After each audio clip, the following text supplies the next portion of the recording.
All right. Hey, this is Richard Paul Evans. It is so good to have you carve time out of your schedule to meet with me. This is my friend Jo Massaro, and she's the director of the Yawa Sister Book Club. It's such a mouthful. I got to get it right. And I'm Peggy Sue Wells. I am so glad to be with the three of you. I've got a book that's releasing tomorrow, big launch day for the 10 Best Decisions a Single Mom Can Make. And I specifically wanted to talk with you, Rick, because you do two things that is like connected with single moms. And one is that you've got a book out now, your 2020 book, The Noel Letters. But last year in 2019, you wrote about Noel Street, and there was a single mom in there. And then you wrote the whole Michael Vey series, and there's a single mom there.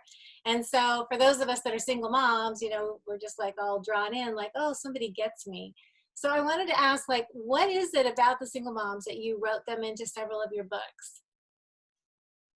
I don't know. I think, well, they're heroes of mine, actually. And dealing with children, I see enough of these single mothers at my book signings, and so they're heroes. But I don't know. I have a thing for single moms and waitresses. I keep putting them in my books. I just think I think they're fascinating. I think they're living such amazing lives of self-sacrifice, and I guess I just admire them. And that's why I write about them naturally. That's kind of a stereotype that the single mom is going to be working the late shift or the night shift at restaurants. And when my kids were young, we all played music, and so we traveled a lot. And of course, you know, the big adrenaline rush comes in performing the show, and then afterwards, everybody's like hyped up. So what do you do? So we would go to a restaurant someplace, and there would be these single moms that, you know, had their kids tucked in bed with a babysitter, and they were like working hard. So we learned that they were mostly single moms, and we were just learning from the other musicians ahead of us, the Gaithers and whatnot. But these are the people that you gave really big tips to. I was going to say that the other ones like to leave like $100 tip. Yep. You know, just kind of blow their minds, and yeah. Yes, I would encourage anybody to do that. It was fun, and we like doing that. But also, you talk about them being heroes. And is there anything from your childhood that sort of like made you like sort of like resonate with somebody who's a single parent? No, I came from a family with both parents. My parents never divorced. We had our own challenges, but no. And Noel Street, my book last year, deals with some really powerful things, including racial issues, which is interesting. The timing of it was kind of perfect because it's a single mother raising a black child in a small Utah town, and people outside of this community, they don't realize that some of them have never seen someone who is black. That is like that seems unfathomable, but it's real. I mean, it's a very different kind of lifestyle and world. And so to take this mother and to write about during the Vietnam War and the aftermath, and it's about a relationship with the father, isn't it? Just like this one is. So I think there's something I've been searching a lot of my books about fathers, and, which is my greatest role and my happiest role as a father. And but I had a strained relationship with my father. You know, a family of 10, and my brother asked me, it's like, why are the dads always deadbeats in your books? You know, my dad wasn't a deadbeat. He was hardworking, but I never really thought that he liked me.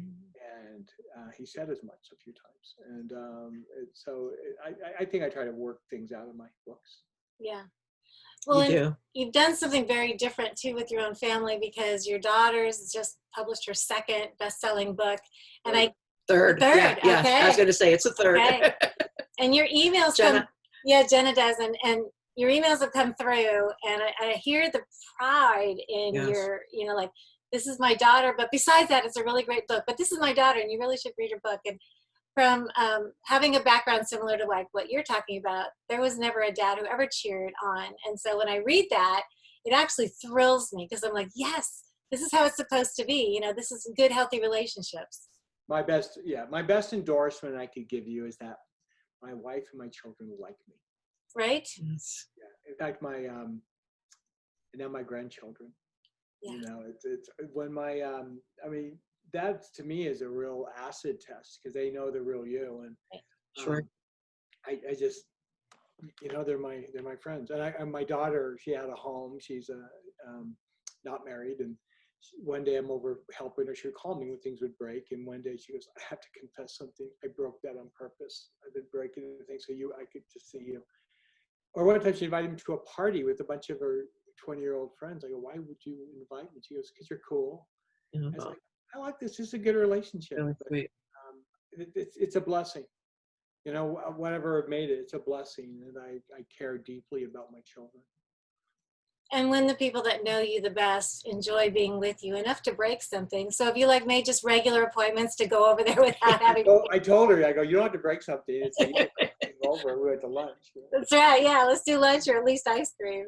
So, tell us about the Christmas house, how it came to be, and then because another thing that we talk about in the 10 best decisions a single mom can make is we're talking about anything we can do to move that mom and her children forward to make them a successful family. And so to go along with that, I've also started, it's called the Single Mom Circle website, and it's just this resource rich website for people to come and get whatever they need. And so you took a need on, you saw children that needed something. So tell us how the Christmas house came about and where it is now. Okay, it's the Christmas Box House. It's the Christmas box house. Yeah. Christmas Box House. It's based on it was named after my first book, The Christmas Box. What happened is when the Christmas Box suddenly just exploded into this viral bestseller, and I'm being offered millions of dollars.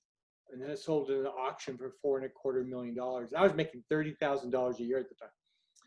And so that was like, wow, that just shook everything up. So Carrie and I went to talk to a group of financial consultants, like, what do we do with this money? And it was actually a very depressing meeting because they were talking about setting up trusts after our kids become drug addicts and alcoholics. Like, what? It's like, I wrote this book about my kids, and this is about my love for them. And so we go out, we sit in our little minivan, and Carrie looks at me and she goes, "Let's just give the money back." It's like, oh, wow. I was like, well, hold on. It's like, I worked hard for that. And it's like, well, you know what? Let's just teach them what money's for. And so we started to, first of all, we asked this question, what is the most important thing we could do to help abused and neglected children? And my dad, I went to my dad and said, "Dad," he was doing construction work and he was limping. He had broken both his legs. I said, "Why don't you work for me?" And he has a master's in social work. "Why don't you work for me and let's do good?" And so he went to the dean. I said, "I want to find out this question. What is the most important thing we can do to help at-risk children?" So he went to the dean of the University of Utah School of Social Work and asked that question. His answer was telling. He said, "I don't know." He goes, "Well, if you don't know, who knows?" Right. And so we sponsored a conference. We brought everyone in and who was involved with helping with advocacy for children, NGOs, government, churches, everything. And we asked the question. And what we found is that these groups weren't working together. They saw each other as competition, and they all had the same need. And the idea is, like, if we can build a shelter where we can buy time to make decisions about how these children's lives should proceed. And that includes children who are victims of trafficking, children out of abuse, neglect. And so that was the genesis of the Christmas Box House. It was a very long project. The first 4 years were all miserable. It just about bankrupted us. We put all the money we had into it, and then we started taking loans out, and it's like, this is going to destroy us. We still didn't have a single child in there. I'm happy to say we survived those times, and now we've helped more than 125,000 abused children. And now I'm having people come to me from around the country saying, "Let's take what you've created because we're so efficient. 88.1% of the money we raise goes directly to children's programs and helping children." That's really high. Trying to run an organization, It's extremely high. on that much money is not easy, but we're committed. And so they're saying, "Look, you're efficient, you're hardworking, so let's take it to the next level." So now we're looking at reaching out nationally and fighting human trafficking within America, and just protecting children. So our new .com is defendchildren.com, which we're about to launch. We don't have a website yet. We're about to launch it, but it's part of the Christmas Box House. Mm-hmm. Years ago, I wrote for Teresa Flores, The Slave Across the Street, and it's pretty the riveting true story of an upscale Detroit teenager who was trafficked for 2 years. And then I did a companion book called Slavery in the Land of the Free, which is a handbook that tells you what to look for and what it looks like. And the biggest thing about that was for me was to realize in that process that it's happening in all of our neighborhoods. Yeah. That was a shocker. Yeah. And then to be able to recognize it so that then, we can do something about it when we see it. Yeah, that's actually what our plan right now is, to get into schools. As one girl told me who was sexually trafficked for 14 years, this beautiful young woman, she said, I didn't even know I was trafficked. I thought you just went home from school and Right. had sex with men who my mom brought in. Mm-hmm. It's pretty scary. I had someone say, well, at least it doesn't happen here in Utah. And I looked at him like, what? Yeah. Yep. And he goes, well, not where I live, in St. George, Utah. He said, the last 3 girls that we rescued were from St. George. I was like, what? I go, Yeah, I'm a New Yorker, so I've been in Indiana for 6 years. Yeah. And when I interviewed Peggy Sue on that book a couple of years ago, and I started looking into what was happening in the community here in the state of Indiana, and I was shocked because because people have that idea that, oh, it's not happening in our neighborhood, or it's not happening in our state, in our city, and it is everywhere. And I'm so grateful that you're doing more, because I come from a background of abuse, and one of my children was abused as well. And so his journey was long, and I'm so grateful that he's doing so well today. But it is, our eyes need to be open to the things that are happening around us. And I'm so thrilled that you're doing this. And I'm thrilled even more that you're taking what you are doing and that other people are going to join you and bring it into other cities and hopefully other countries as well. Yeah. Yeah, there's just so much work to be done, and we're trying to scale. We've helped, tens of thousands of children. We now like to move that to hundreds of thousands of children. Mm-hmm. And we have a plan to do that and to make a difference. So Great. You also did a series that's been really popular, surprising to you, in the prisons, right? the Mm-hmm. walk, yeah. Yeah. So tell us about that. That's one of the things. She had a child that was in the prisons for a while, and she sent a puzzle. And he calls her back, and he's like, you have no idea what this has done for us. We put the puzzle out, and guys that don't know how to look at each other or talk to one another or be friends, we just gather around the table, and we're putting the puzzle together and talking about, Kelly, we used to do this at Grandma's house. Hey, remember that green bean casserole? And he said, we've started to have conversations over a puzzle. Yeah. I can totally see that. I was speaking at a prison, and I remember this guy walked up to me and had all the tattoos, and he was a pretty wild looking character. And he walked up, he goes, "You're Mr. Evans, aren't you?" And I said, "Yes." And he said, "You wrote the Walk series." I go, "I did." And he said, "We have a reading group here in the prison just for the Walk series." And he said, "I'm not afraid to tell you that we shed a few tears." Mm-hmm. And it makes sense. We get stacks of mail on the Walk series every week, and it's sold more than 1 million copies. And it's like, the Walk was an exploration I did. I was actually walking when I came up with the idea. I was down at my ranch, and I thought, what would happen if you took away everything I lived for? So you took away my faith in God, you took away my home, my wife, my children, my business, my reputation. If you took it all away, why would I still live? And at the time, I couldn't answer that question. And so the Walk is about a man who I took everything away from him and said, figure it out. And he walked from Seattle, Washington to Key West, Florida, which is as far as you can walk in America, from one corner to the other. And I drove the whole route with my daughter, and Mm-hmm. it became a really powerful series. And I learned a lot, from it. But the cool thing is I got to see America, all the little towns, because we stopped every 12 miles across America. I felt like I just really know America. It turned out to be a beautiful, really beautiful experience. And so I'm not surprised that men in prison who have lost everything are relating to it. Really, it's their story. It's like, you take everything away. I've lost my family. I've lost my home. I've lost my job. Lost my reputation. They totally get Alan Christopherson, the protagonist in The Walk. Mhm. Like, that's me here in prison. So I can understand. At first, it surprised me, and then it's like, no, it makes absolute sense that they would gravitate towards this. Yeah, I know that for my son, because I would always send books and obviously the puzzles, but as many type of things, and they would just share them with everybody. And they went through the Walk series, by the way, as well. And there were many conversations that they had, and it just blessed me so much, because I love to read. I've loved to read from the time I was a child, but I didn't realize growing up the impact that it actually has on you, and the ability to see things in such a different light than I would have. And so it was huge for him. He was incarcerated for 2 years, and it was a very difficult time for our family.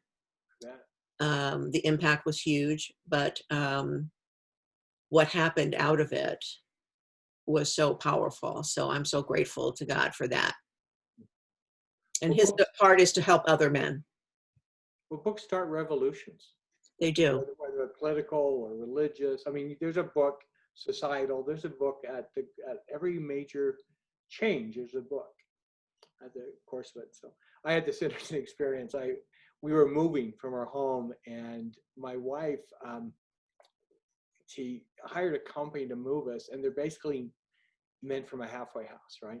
So she was out of town, and I was at a doctor's. I called my assistant. I said, you need to get to our house and meet the movers. And like, she calls me like 20 minutes later. It's like, I go, are you there? She goes, yeah, you should see these guys. I think they're gang members. They look like gang members. I go, well, they were. They were. They were. She's like, why are you letting them in your house? I go, because they're not gang members. They're there to help. And so I get there, and they were scary looking, but there's one guy. He's about 6'4". He had the teardrop tattoos, meaning Yep. he someone, and big guy. And I bring him down some water and just talk to him. And after a while, they came up, and one guy said, well, what do you do to get a home this nice? And I said, well, I'm a writer. I write books. He goes, you write books? What kind of books? And this is just one of the guys I'm talking to, not the big guy.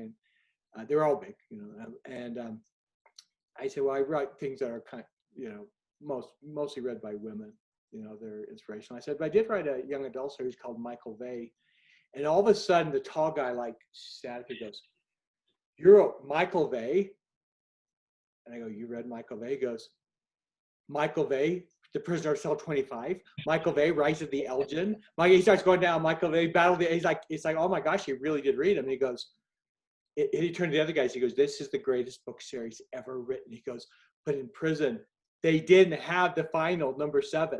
So he read all the way to the end. He goes, and he doesn't know if Michael Vey's alive. He got stuck on a cliffhanger. He goes, I begged the guards to get us 7, and they never did. And I go, so you still haven't read number 7? He goes, no. And I go, just a moment. I went up and I got number 7 and signed it to him. And he was crying for real. It's just like, this is the best day of my life. Well, I have Michael Vey, the first book, sitting on my shelf, and I'm about to read it. So that's the one series I haven't gotten to yet. So I'm excited. It's a good series. And that series has connected with kids in ways that has surprised you. Yeah, it sold millions of copies. It's we're hoping to have a TV series, actually a series of movies being produced from it. We're talking to producers right now, but it's international. So I hear from kids all around the world about the impact on it. Yeah, and you're that magic story that every writer dreams of. That we write this great book, and we work pretty hard, and then it does really, really well. And you experienced that. I do remember you saying one time that when the Christmas box hit the New York Times bestseller list, and you got the call about that, you said you were too exhausted to even really be able to celebrate because you had worked very hard to get it there. And then I love that you've taken that, your millions, literally, that it came with, and then you've invested into children. And with the Christmas house, you've got more friends, and you've provided lots of opportunities and some jobs, and now you're going to be able to incorporate it and take it, a system that works, and take it further around the nation and maybe around the world. What else is on your heart that you're like looking forward to, like, this is the next thing I can't wait to get to? Well, this is right now. We have the book. Should we talk about Noel letters? Yeah. Yes. Yeah, this is the book that's out right now. Um, it's a lot of fun. It's doing extremely well right now. It's the just books, not the 99 cent Kindles, but in just books. It's the #1 Christian book and the #1 holiday book in America. Yes. So it's doing extremely well. It's getting an amazing number of reviews, really good reviews. I have to say, when I wrote it, I didn't know if it was any good. And the reason being, it was way behind schedule. I'm usually, you know how I run, Peggy. I'm always, someone wants to describe me as that guy. It's like when you're sitting back on a chair and all of a sudden you start to fall. You're like, it's like, I'm perpetually in that situation. And so I locked myself away. I have 2 weeks to finish this book, and I locked myself in a hotel room. And I had to completely take myself out of the world and just wrote. And it was crazy, because there was this point where I was writing till at least midnight, usually 2 a.m, and then go to sleep for a few hours, wake up, write some more. And it was just, and everything started to blur. And so Diane, my assistant, brought me some lunch one of those days. I said, I can't believe I've been here a week already. And she looked at me, she goes, you've been here for 10 days. I'd lost 3 days, and I called my my editor, and I said, look, I'm going to get the book in early. I'm going to get it Thursday. They wanted it by Friday. He said, I'm going to get it Thursday at noon, and I'm really excited that you're going to get it early. And of course, noon came and went, and I'm still working. It's like, I've got to fix this. This isn't right. I'm continually going over it. 3 a.m, I finished it, and I pushed the send button. And it's like, I'm done. I can't believe it. I just went through this incredible marathon. I've been writing for months, but this incredible marathon. And I went and sat in the bed in this I get little ugly hotels to stay in. And so I'm not distracted. Not comfortable. Yes. Yeah. So I sit on the bed, and all of a sudden I celebrate for about a minute, because then the room just starts spinning. Mm-hmm. It's like, I went like this, like I'm going to pass out. I'm going to throw up or pass out. I was really sick. And it's like, almost like everything just held off. And I curled up in a fetal position and fell asleep. About 5 hours later, I called Diana. I said, I can't even move. It's like, you need to come help me get out of here. And she came and packed up the room, and I just lay there. It's like, I think this book broke me. And Carrie and I were going to leave town, and Carrie's my wife, and so she got an ice pack, and I got in the car, and she drove to our ranch, which is a 4-hour drive. And I just put the ice pack on and put a towel over my head and just lay there for 4 hours. And it really took me about 2 days to get back to humanity.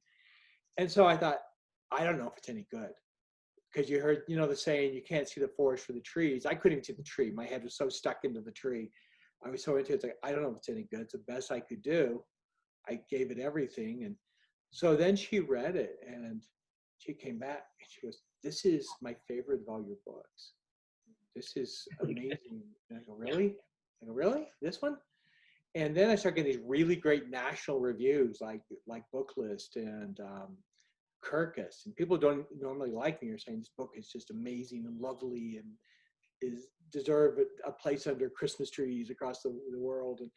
And it's like, I guess it's good. I have no way of knowing. And that's what's happened. And I'm glad that those efforts weren't wasted, because it did just about break me. It was, I bleed every book to some degree. It's not easy. It's not fun writing, but it's what I do. It's my work. And it's very meaningful to me. I think, as a writer, the difference between those that do really, really excellent, and resonate like what you do, is because you are brave enough to go into those really hard emotions and feel them. And so then you can put them out on the paper, and then we feel them too. And that takes a lot of courage, Rick. It's a whole lot easier to just keep it nice, keep it easy, but you didn't. And, to be brave enough to allow your character to go through some really, really hard things, like losing relationships, like that girl did with her dad. That took some courage, because it would have been okay. As I'm reading it, it's like, he could have just let her get home just in time to, see her dad and all that, but it wouldn't have been the same story. You took her through the hardest things. And I think that's what really makes a good emotive novel. So those who don't know what the book is about, it's about a young woman named Noel Post, who's a book editor in New York, and she has an estranged father. She hasn't talked to him in almost a decade, and he is dying of pancreatic cancer, and he pleads with her to come out and see him before he dies. And so she flies out, but he passes away before she gets home. And she thinks he'll be there for a few days. But what happens is what she believed to be truth begins to unravel. And she starts to understand who her father truly was. And so the verse that the truth will set you free in the Bible in John is exactly what this is about. The truth will set you free. And the book starts out talking about confirmation bias. And most people aren't looking for truth. They're looking for confirmation of what they already believe. And one of the things that I heard a sermon by Pastor Timothy Keller, and he's talking about, what really it's not a matter of how much faith we have, it's what we have faith in. And he's exactly right. So I likened our belief system that sometimes we cling hardest to things that are damaging and not true. So if you're on a shaky ladder, what do? We grab on, like the ladder's falling, we grab onto the ladder when there's no point. The ladder's going down. The best thing we can do is let go. But that's how we hold on to truth in our minds. And so, and she says, I'm not criticizing the world as much as I'm criticizing myself. I had created a world that when those walls start to fall down, I saw truth. I think it's something that on some level we've all been through it. And there are people who will continue to then defend false beliefs. And it's to their own detriment. And they can't figure out why their life doesn't work. They can't figure out why they're unhappy. They can't figure out why things don't fall the way they expect them to. But if you're living a lie, that's what you get. You get an illusion. So this is a book about her awakening. And when she finally embraces truth, how it's able to actually affect her heart and her mind. And so it was a fun ride. It was as difficult as it was to write. It was also a really powerful experience. Well, I so loved it. And I loved the surprises that were in there as well, because there were some really great surprises as you're reading the book, as you're getting further down the road. So I appreciated it, certainly this time of the year. And I love what you do, but I have to tell you that above all of that, I love your heart for what you do above everything. And that to me is so important. And so I just want to say, for all the people that you're helping, I will never see them probably, but we're also grateful for that part of your life and for your family, because your family is part of it as well. Oh, You've been so approachable. Yes. Well, you said something a little bit earlier, Peggy Sue, about being vulnerable, and it doesn't feel courageous to me. It just feels like what has to happen. It's just, my wife will say I don't have natural boundaries. So she has a way of taking that down. But we had an experience that was really intriguing and very defining. I wrote a blog that many of the people listening today read and haven't connected to me. It's called How I Saved My Marriage. Mm-hmm. And it had more than 120 million reads. It went completely viral. Well, when it took off, I didn't expect that. When it just exploded, I remember watching on Google Analytics, I thought 90,000 people are reading that right now. I watch these numbers just soar when something truly goes viral. You don't get that many times in your life to actually see it. Well, I'm up in my office like 2 days later, and we were in this big home, and Carrie buzzes me, and she goes, did you write a blog about our marriage? I go, yes. And she goes, they're talking about it on the news right now. Whoa. And, well, I was literally on the phone or communicating with the Huffington Post. They wanted to translate it into 7 languages. Wow. And she goes, I don't like this. Why did you not ask me? And I said, well, you've heard this, honey. I gave this talk at a marriage conference to 1,000 people. You were at my side, right? It's like, it never occurred to me. She goes, well, I don't like it. You need to stop it. It's like, well, you can't stop it. It's out there. It's out there. And she goes, this is really bad. And so she was like really angry at me. And I go, why are you upset about this? I was like, because it's embarrassing. And so that night we're at dinner. We go out to dinner, and she's barely talking to me. We go to dinner, and there's a couple there, and this woman looks up. She goes, "You're Richard Paul Evans."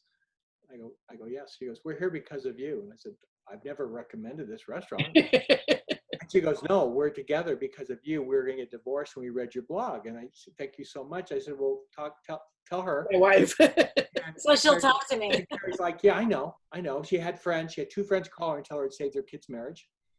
It's like she knew it was powerful. But then we had this conversation. It went on. After about a week, I go, this has got to stop. You've got to stop being mad at me. It is what it is. It's out there. I can't change it. And I really don't regret it. And she goes, I go, is there anything I wrote in there that wasn't true? And she goes, that's the problem. It was all true. She goes, and that's your problem. You tell too much. And I said, she goes, you're too honest. And I thought about that for a moment. I said, no, I'm not. The world does not need less honesty. The world needs more honesty. And I said, It's so true. I can't not write about life, about what I see and my truth. And if I do, if I had to lie or make pretense, I wouldn't be able to write. I would have to stop. And I said, you know what? This is what I was sent here to do. God gave me this gift to share. And I said, so this is the deal. You have a really good life. I'm a really good husband. I take her breakfast in bed at least twice a week. I'm kind to you. You basically you get your way pretty much 95% of the time. And I'm a good husband. I'm kind to you always. And I said, but you're asking me to defy God. And I go, this is where I do draw the line. I will not. You're asking me to choose between you and God. And I go, you will lose that battle. And I said, so you have to decide. If you can't live with my honesty, you just have to make that decision. I would never leave you, but you need to make that decision because I will not back down from this. And she was quiet for a moment. Then she said, fair enough. Mm-hmm. You know what? She added, if you make any money off that, I get it. Good wife. I said, okay. Fair enough. What I love about that is because the way I grew up, I really didn't have a voice. And I wore probably masks is what I call it throughout most of my life, afraid to be who I really was inside, afraid to speak about the things that I felt were important. And so I've learned not to wear those masks. And I've learned to be able to communicate because I'm the type of person who my husband will see something and he'll go, did you post that? I didn't know you were doing that, so I get that, but I'm not afraid. And I think that God wants us not to be afraid if he's giving us something to do. And I think what God has given you to do is just so powerful. And I'm so grateful. And I'm sure everybody who's listening to this or who has read any of your books or I was listening to some of your YouTube's videos when you were talking in front of teachers. I was so inspired myself that I'm like, it's transforming my life as well. And that article that you talked about, where you talk about your marriage with Carrie, yep. I read that and I was riveted to it. And the thing that's been really fun about that is that lately I've been in a mastermind group, with Ben Hardy. So I've got a group under him. And there was a couple of guys in my mastermind group that were struggling. And so for them to talk and for me to give advice, it's like that kind of doesn't work. But I said, you know what, I'm going to send you a link. And so I can send men the link to your article because they hear you and they know from the experience that this really worked. And it's beautiful. I'm glad that you did put it out there. And I think you probably are going to be surprised how many marriages, it's kind of like you just shift gears. You're like, it's not about me taking, it's about what can I give to my spouse that changes everything. Mm-hmm. It's fascinating. My most read things have been my blogs. I had a marriage counselor tell me a month ago, he said, anytime someone comes in, I hand them the article. Wow. This guy gets it. This is exactly. And it's simple. Marriage is simple. Well, marriage is hard. I mean, but so is everything of value in my life. Writing books is hard. Okay. Being a good parent is hard. The most difficult thing I've ever done. Nothing worthwhile is easy. Right. But there's times that life can be hard, and it's like, how are you going to respond to it? And so, and in the hardness, you found the simplicity of hope, kindness, respect. It's like, it's not a lot. It's hard, but it's simple. The simplicity of it is like, you know, if you're living life just to satisfy yourself, there's no way to have a relationship, then you should just live by yourself. Mhm. Okay. You know, relationships are defined. And in fact, life, I've come to the realization after all these years that the only thing we get to keep in life is what we give away. It's the only thing we get to keep. And so, you know, of course, I make lots of mistakes. And I don't use the term, I'm not perfect, because no one's perfect. And that's a stupid term to even use. Mm. Usually when people say I'm not perfect, it's usually because they've just done something so egregious that it's like, you know, a little bit of simple ethics or morality would have Yes. been nice. You really think we thought you were perfect? I mean, get real. So I hate that term, but it's like, you know, we're all just really broken. And, you know, this is one of my great realizations of the last 5 years is I'm not nearly as good as I once told myself. And that's so liberating to realize that you suck. And it's like, okay, I can work with that. But also to realize that in my belief that God loves us anyway. And that is a whole different thing. Because I spent most of my life trying to earn God's love. If I can just be good enough, if I can just help more people, I can be okay. If I can just earn. I hear you. Yep. And you know, I came from a childhood like that. If I could just get my mom's attention. You know, my youngest memory is climbing a tetherball pole. I was 3 years old. And I climbed to the top of it. I remember screaming to my mom to look at me. It's like, well, that was kind of the sum of my life. I remember that as a 3-year-old climbing this pole. I just wanted her to see me. And it's like, I spent my life trying to earn my father's love, you know, and then someone said, you know, I was about 9 years old when I realized that I was waiting at a bus stop that had been canceled. It's like, and I wrote that in one of my books. It's like, it's not going to happen. Yeah. Okay, I'm waiting. And so I just moved on. And I watched my brother, I have 6 brothers, and they spent their lives just trying to get my father's attention. And I learned at a young age that it was irrelevant. Because I learned that wasn't going to happen. He never was going to care. And then I became Richard Paul Evans, and it became very interested in me. And I became very offended by that. Like, now you think I'm okay? And I go, I don't want your praise. I said, I will help you. I will respect you because you're my father. But don't treat me like I'm suddenly important. And yeah, so I mean, that's what life's about, right? It's about learning. And so I guess that's why I like Noel letters. It's like she's trying to figure out her dad. But we all have things that we hold to as truth that aren't truth. And it's a joy to correct our mental maps. I mean, it really is. When all of a sudden, I liken it to that I actually teach a seminar. I teach people, like, when you go through life, you create these mental maps. And the best way to liken it is, let's say I give you a map to Pocatello, Idaho. And you use the map, and it's like, it works great. I drove through Pocatello. I got right to the bookstore I'm going to. It's a great map. In fact, this is such a quality map. I'm taking it to Chicago next week. It's like, it's not going to work in Chicago, okay? It didn't matter how good the map was.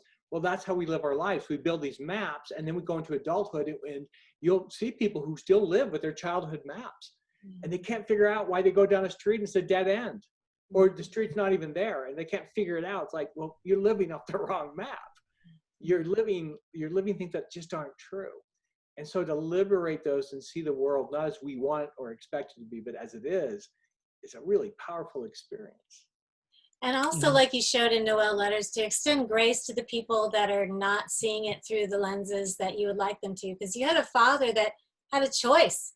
That dad could have been bitter. He could have been ugly. He could have been a lot of things because, you know, he was being, you know, judged in a particular way. Yeah. And I closed that book knowing I had read a Richard Paul Evans book because it inspired hope and it inspired giving grace to people that are difficult to, you know, kind of like make that relationship with. Awesome. I'm glad I had a positive impact. I want my books, first of all, they have to be a good read. If it's not a good read, it's like I'm an entertainer. Bottom line, it has to be entertaining. But what I hope is they get to the end and they actually learn something about themselves. So if I could ask you, so if somebody's listening to this and they say, how can I possibly help with the Christmas box house, or contact you, get further information, where would they go to? I would love them. Go to thechristmasbox.org. Okay. christmasbox.org, and to join my Facebook page, because I post something quite frequently about Christmas Mhm. Box House. We have such amazing experiences with those kids there. I've been posting letters that the kids wrote lately, and it's very sweet. You know, it's something sad. So someone wrote, "The Christmas Box House is just like your home, except it's safe." It's like, oh my gosh, these poor kids, what they go through. Yeah. Yeah. Another kid wrote, "I'm not afraid of the dark here because they check on me every 15 minutes. And so I think even in people don't, someone asked me, it's like, well, do you have people there all the time? Or like a staff there all the time? I looked at him, I said, no, on the weekends, we just let them run wild. Like, are you kidding me? We have been open for business since we opened 27 years ago. We have been open 24/7. There's only one instance where we didn't have children, and that was last week in one of our houses. And that's the reason why. It's like right now it's really tough because of COVID. The patients, I mean, the workers there put themselves at personal risk.